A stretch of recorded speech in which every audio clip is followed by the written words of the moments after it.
I would like to call on the next speaker of Mrs. Kemi Ajayi. Thank you very, very much. Good morning, and thank you for inviting me to speak today. First of all, there you go. Akintunde, I've never said this to you, but I really admire the stuff that you guys do. I've been sort of watching from the background and really quite honored that you've asked me to come and speak today. So when he first spoke to me, I don't know, about a month ago now? I don't know when. Anyway, I really struggled in that, okay, what am I going to say? Because normally finance people are regarded as boring, and we are boring. We like structure, we like numbers, but we do get things done. And when he asked me to speak about the business of scaling through funding, I literally sort of went back and forth saying, okay, look, what are you trying to fund? What part of this project? So in the end, he very kindly forwarded the concept note, the dream that he has or his team have for the wetlands. And so to a large extent, I'm speaking to that. I also thought it would be interesting, in terms of where you guys are at the moment, how you can position yourself, not only just for funding, but to get awards, to get recognition. And hopefully, if certain things are done properly, this is a template that can actually be replicated across the coastal region, not just in Nigeria, but West Africa. Okay? So, next slide, sorry. I also have my own slides here, so. Right. So, first of all, just imagine this this western peninsula of Lagos. It's a wilderness on the edge of Lagos being restored to life. Yeah, vast coastline, mangroves, birds nesting, as Kitunde had said. It is the last natural buffer, protecting Lagos from flooding, coastal erosion, and climate risk. However, the fact is, it is disappearing as a result of things such as, sand mining, pollution, and unplanned urbanization. I hope you can see this very well, because I can't. I'm struggling to see this, but, I have my iPad here. So now imagine a regenerated peninsula, where it has a carbon sink worth millions. It's a biodiversity sanctuary, as well as being a world-class ecotourism destination powered by the communities. And as I said earlier, this could be a project that redefines how, in particular, coastal cities in Africa grow sustainably, inclusively, and profitably. Now, that is the vision. But the important thing, which I've put here, one second. Vision, for you to get capital, which is a scarce resource, visions need structure, governance, and capital. So the first thing is in terms of framing the opportunity. This is what we have at the moment, right? So it's about 5.5 kilometers square of, wetland and mangrove, 5 million tons of carbon, which is approximately worth about $170 million. The potential of the fishing is about $6 billion annually. This is from the concept note that I've been given, so it's not, obviously you have to verify all of these numbers. And the opportunity, as we said, ecotourism, biodiversity, offsets, and green jobs. So the opportunity does exist, but that alone does not attract capital. What really attracts capital is your readiness. And readiness is about understanding what the funders and investors are looking for. The scale extends beyond the peninsula, and it can be the blueprint for coastal generation across West Africa. So how do we attract this elusive capital, right? One of the things you have to start with is the clarity of impact. What is the measurable impact? What I find particularly exciting about this project is that it's at the intersection of three global priorities, which is protect and restore nature, revive our oceans, and fix our climate. So the impact will need to be quantified. And the funders, are looking for things like, the verified carbon baselines, which you can use the Vera or gold standard, biodiversity inventories showing what is being protected, and the social indicators, number of jobs being created, the improved income, the carbon dioxide avoided.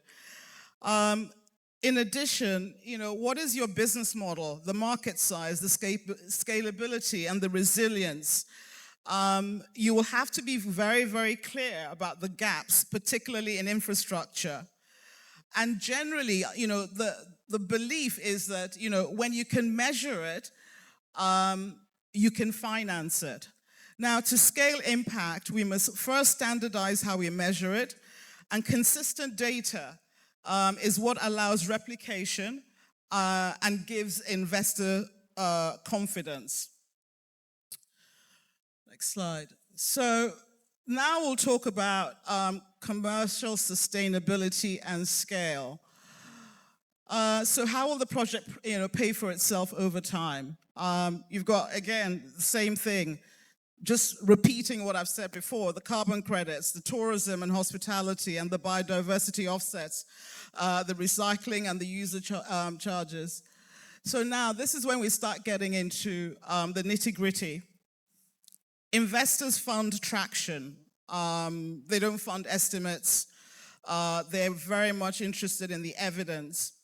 So the first stage is that you need to de-risk the early stages of the project through what we call blended finance. So that's a mixture of grants, concessional capital to fund the baseline certification, and community engagement. And it's then you involve the impact investors, the DFIs, or green funding. The key takeaway from this is that, the grants build the pilots, and the investors build the future. So scaling generates, so why is scaling important? It generates employment, it drives economic inclusion, and it deepens community ownership. Next slide. And then another thing that funders are really very keen on is governance.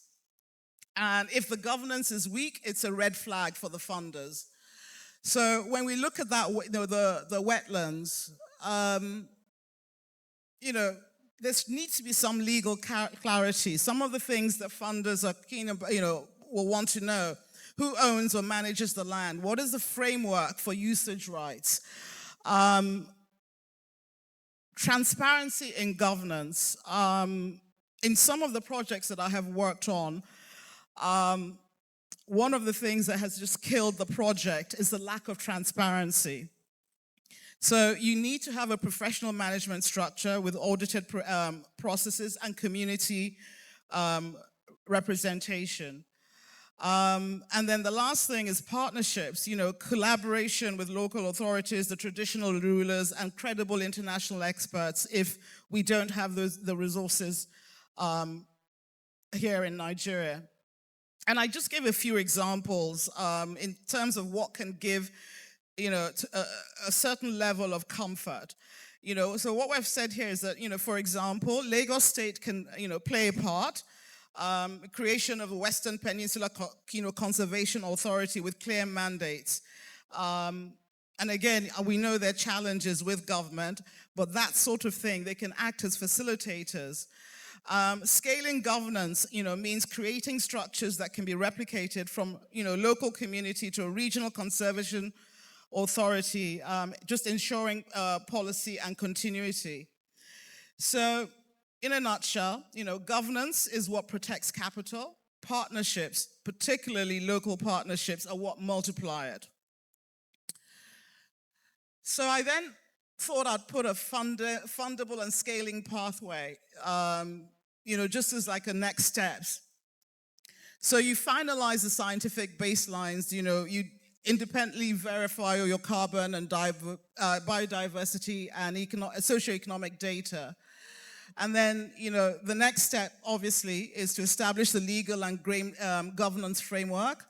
Talk about the roles, the rights, the revenue share. That should be transparency, sorry. Transparency is key. Then the next stage, is that you just designed a blended finance model. And I was actually impressed to see both it in the concept note. So obviously you know what I'm talking about, which again is a mix of grants, concessional loans, and commercial funding into a coherent structure. Then the next thing, this is when the funders start coming in. You have to develop a scalable business and finance model that can attract long-term investors. You need to be very clear about your impact metrics. A little bit about impact metrics, actually. If you just say, oh, we're going to do this, we're going to do that, you need to be very detailed. You need to quantify this thing. You need to sort of have your, all the things that you put into your model has to be backed up by verifiable data. So again, then we get into the usual, cash flows, your risk and your mitigants and governance. Then the final stage really is then you tell your story. You use your data, talk about the market size, the traction, visuals, and human stories to attract attention from funders. Okay, I can't really reveal all the details, but there was one project that I worked on, and when we spoke to the sponsor, we could see it was a good project. But unfortunately, he couldn't really articulate what he really wanted us to do. So it's very important, that telling the story is really important so that you get the buy-in, you get people engaged, and you find that they actually want to help you and even come up with suggestions. But if you yourself cannot really tell your story, then it becomes a problem. Yeah? Okay.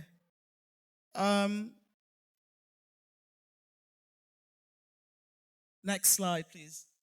So again, this is more or less the same. So you've got basically the pilot to platform. So pilot, scale, and then you can replicate. The stages involved in terms of the funding, obviously, like I said, you start with the grants, then you go to the impact funds, the DFIs, and the green infrastructure. And then again, you've got your governance evolution. I think what I was just trying to show here was that, scaling means, replicating success with data, standards, and local ownership. Next slide. Now, this is where I thought it got interesting. As we know, the earthshot, next slide, please, thanks. The earthshot prize has been in the news recently. And I actually think this project will be a great nomination if you get everything right. Because, Earthshot's prize celebrates solutions that protect nature, which it does, revive oceans, and we fix our climate. So if this project is executed with integrity and measurable results, it could become the next Earthshot story. But, it comes after, the fundamentals, so you have proof of concept, your measurable outcomes, and partnerships that make it replicable beyond Lagos. So, in conclusion, next slide. Yeah.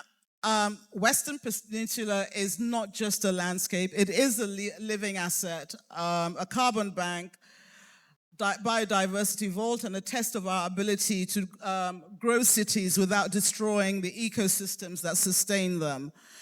To make this real, we need structure, measurement, and discipline.